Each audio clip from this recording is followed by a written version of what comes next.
কয়েকদিন ধরে বেশ বৃষ্টি হচ্ছে, আকাশ খুব খারাপ, বিদ্যুৎ চমকাচ্ছে। তো কালকে রাতে অনেক ঝড় বৃষ্টি হয়েছে, বিদ্যুৎ চমকাইছে অনেক। তো কারেন্ট তো নাই।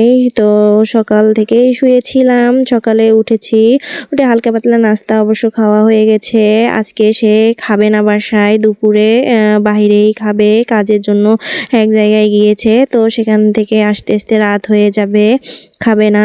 তো আমরা তো মা ছেলে খাবো, সেজন্য হচ্ছে বেশি রান্না করব না। আজকে হচ্ছে শুধু ভাত আর মাছ করব, যেহেতু কারেন্ট নাই খুব অসুবিধা হচ্ছে। তো ভাতটা আমি অবশ্য রান্না করে নিয়েছি, এখন তো প্রায় 2টা বাজে। তো শুধু এই মাছটাই রান্না করব। মাছটা আজকে ভাজি করব, শুধু পেঁয়াজ আর মরিচ দিয়ে মাছটা ভাজি করেই ভাত খেয়ে নেব। তো বাটা মাছ এভাবে রান্না করলে আমার কাছে আবার ভালোই লাগে।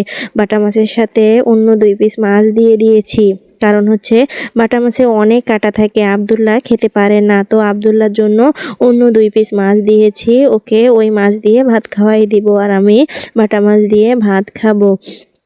তো অনেকগুলা পেঁয়াজ কুচি দিয়েছি, কাঁচামরিচ দিয়েছি, আর হচ্ছে বাটা মাছটা একটু মিষ্টি মিষ্টি লাগে, সেজন্য হচ্ছে একটু মরিচের পরিমাণটা বেশি দিয়ে দিয়েছি।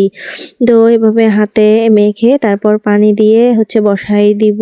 তো একদম ঝোল করব না বা ভুনাও করব না, একদম চড়া ভাজি করব। তো হচ্ছে মরিচের গুঁড়া দিতে আমি ভুলে গেছি, তারপরে অবশ্য মাঝখানে মরিচের গুঁড়া ছিটিয়েই দিয়েছি। এভাবে মাছ রান্না করলে মাছের চেয়ে এই পেঁয়াজ মরিচটা যে পোড়া পোড়া হয়, সেটা খেতেই আমার কাছে বেশি ভালো লাগে। আমার অবশ্য শ্বশুর বাড়িতে যাওয়ার কথা, একদিনের জন্য যাব, একটু কাজ আছে।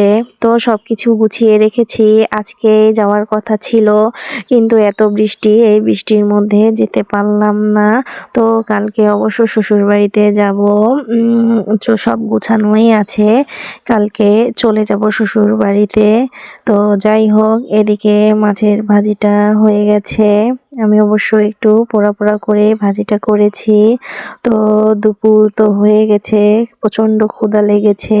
তো গরম গরম ভাত আর গরম গরম মাছের ভাজি নিয়ে বসে পড়েছি খেতে। তো অনেক গরম ছিল অবশ্য, একদম চুলার উপর থেকে নিয়েই খেতে বসেছি। এদিকে আব্দুল্লাহকে হচ্ছে খাওয়াই দিব, ওকে অবশ্য এখনো খাওয়াই দেইনি। আমি আগে খেয়ে নেই, ওকে খাওয়াতে একটু সময় লাগবে, আমার খাওয়া শেষ হলে তারপর ওকে খাওয়াই দিব। ও অবশ্য নাস্তা খেয়েছে, তারপরে নুডলস খেয়েছে, আরও এই অন্যান্য জিনিস খেয়েছে, সেজন্য ওকে একটু পরেই খাওয়াই দিচ্ছি। বাটা মাছটা একটু মিষ্টি মিষ্টি লাগে, আমার কাছে খেতে কিন্তু অনেক ভালো লাগে। তারপর হচ্ছে এরকম করে ভাজি করলে তো কোনো কথাই নেই, অনেক মজা লাগে। আমার খাওয়া প্রায় শেষ হয়ে গেছে। তো সবাই ভালো থাকবেন, সুস্থ থাকবেন, আল্লাহ হাফেজ।